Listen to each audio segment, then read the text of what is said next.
जब कभी उनसे कहा गया कि जमीन में फसाद बरपा न करो, तो उन्होंने यही कहा कि हम तो इस्लाह करने वाले हैं। खबरदार, हकीकत में यही लोग मुफसिद हैं, मगर उन्हें शऊर नहीं। और जब उनसे कहा गया कि जिस तरह दूसरे लोग ईमान लाए हैं, उसी तरह तुम भी ईमान लाओ, तो उन्होंने यही जवाब दिया, क्या हम बेवकूफ़ों की तरह ईमान लाएं? खबरदार, हकीकत में तो ये खुद बेवकूफ़ हैं, मगर ये जानते नहीं हैं।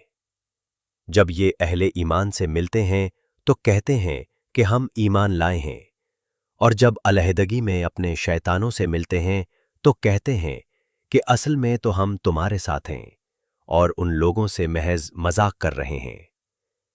अल्लाह उनसे मजाक कर रहा है, वो उनकी रस्सी दराज किए जाता है और ये अपनी सरकशी में अंधों की तरह भटकते चले जाते हैं।